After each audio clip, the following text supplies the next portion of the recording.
دقيقة، وهي تلقى رواجا واسعا إذ تشهد مبيعات عالية على الرغم من أسعارها المرتفعة.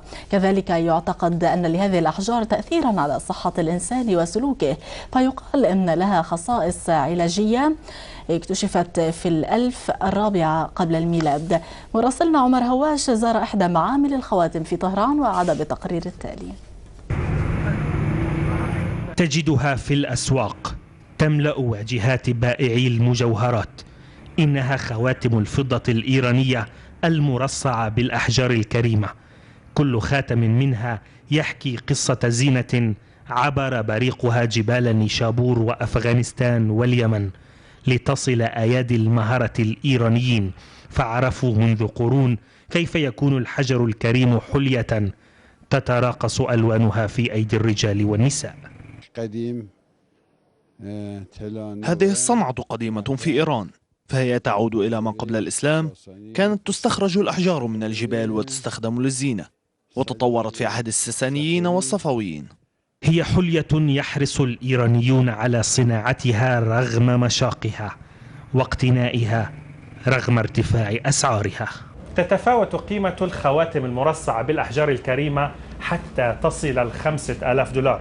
يحدد سعرها بطاقة هوية ترافق كل خاتم تكشف منشأ الحجر واسم الفنان الذي نحته. بكل فن تسقل الأحجار الكريمة كل يوم. صنعة يزاولها إبراهيم بعد أبيه منذ 7 سنين، وبعد أن يصنع قالب الخاتم ويذيب الفضة فيه يبدأ مع زملائه في معمله الصغير رحلة صناعة الخواتم الإيرانية. يحرص المهرة هنا أن يبذلوا كل طاقتهم ليصنعوا من الفضة والنار والحجر أجود زركشة لزبائنهم. الدقة الكبيرة التي يبذلونها تنافس جودة خواتم آلية باتت تتسلل اليوم إلى الأسواق مزينة بأحجار زاهدة الثمن.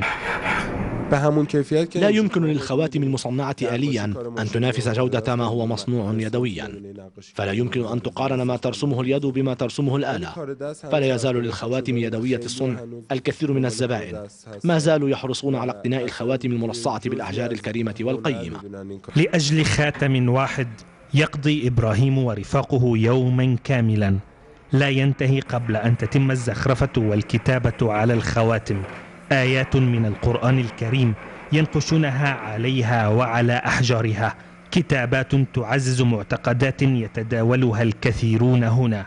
يقولون إن للأحجار الكريمة تأثيرا على صحة الإنسان وسلوكه، منها ما يزيد الرزق ويدفع البلاء كالفيروز، ومنها ما يناسب مواليد برج السرطان كاللؤلؤ، على أن يلبس في السبابة ليعالج أمراض المعدة.